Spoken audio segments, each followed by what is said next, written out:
You've probably heard some pretty wild takes about who built the pyramids: aliens, lost civilizations, secret ancient technology.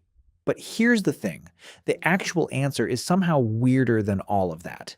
The Great Pyramid of Giza, one of the most jaw-dropping structures ever built, was raised by tens of thousands of workers. And those workers, they were paid in beer. Not metaphorically, not symbolically. Actual beer, every single day, as part of their official government salary. And once you understand why, it starts to make complete sense, because the beer they were drinking wasn't anything like what you'd crack open on a Friday night. Let's go back about 4,500 years and find out what was really going on at Giza. Before we get to the beer, we need to clear something up, because most people still have this completely wrong. For decades, the popular image of pyramid construction was thousands of enslaved people being whipped across the desert sand. That image was basically invented by the ancient Greek historian Herodotus, who wrote about Egypt 2,000 years after the pyramids were already built.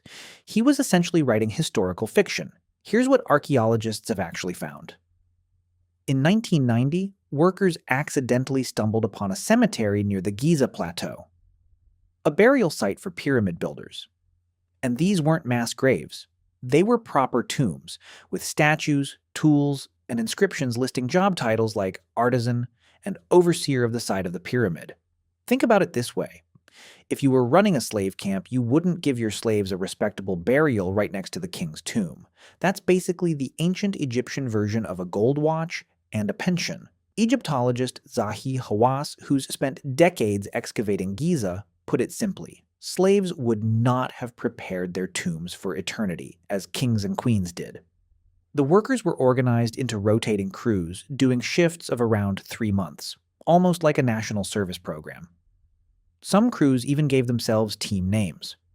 Archaeologists found graffiti inside the pyramid that reads Friends of Khufu, and one group that called themselves the Drunkards of Menkaure, which brings us back to the beer.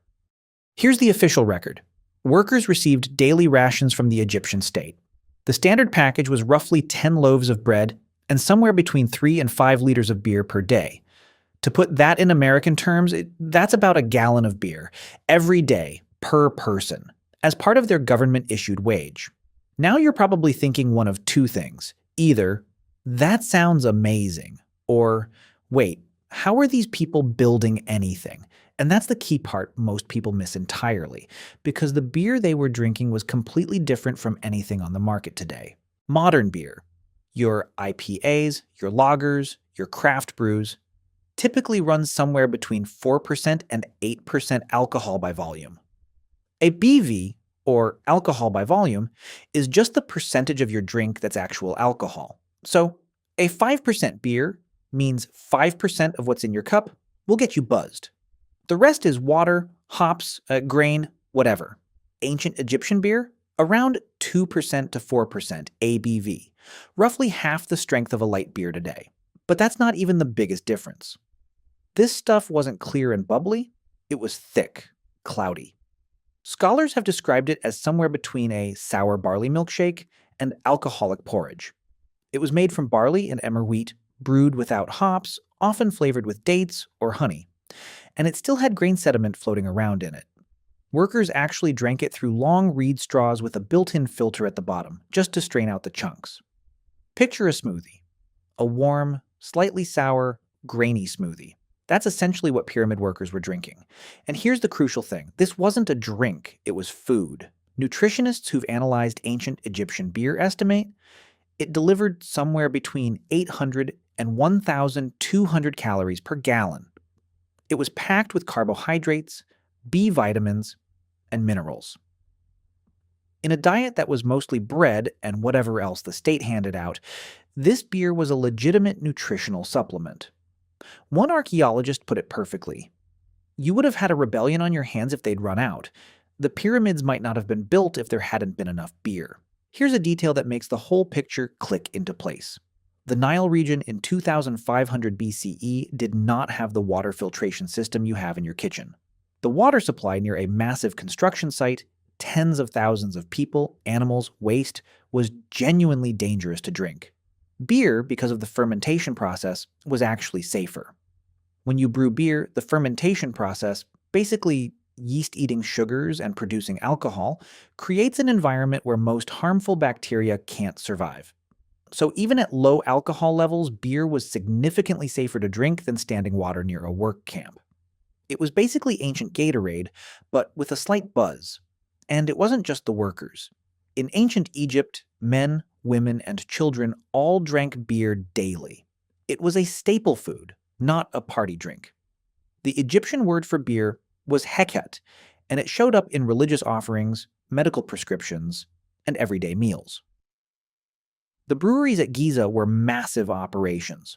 Archaeologists discovered a brewery complex right inside the workers' village.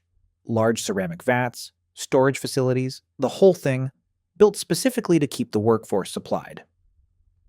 Now here's where it gets even more interesting. The beer for labor system wasn't just an Egyptian thing, it was basically the standard compensation model for the ancient world. About 5,000 years ago in the city of Uruk, in what is now southern Iraq, workers were paid in beer too.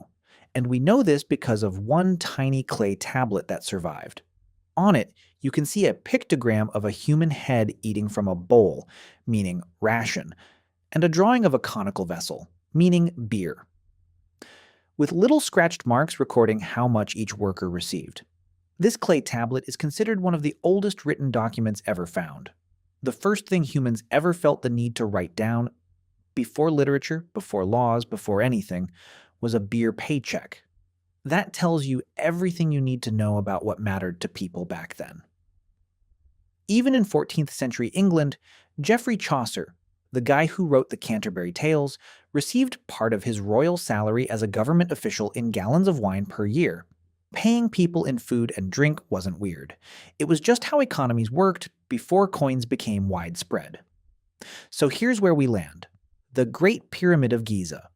2.3 million stone blocks, 481 feet tall, built to last literally forever, was constructed by a paid workforce of skilled laborers who were fed, housed, buried with dignity, and given a daily gallon of nutritious, low-alcohol grain brew to fuel the most ambitious construction project in human history. They weren't slaves. They weren't alien architects. They were workers, doing a job, organized into teams with nicknames, getting their government rations every morning.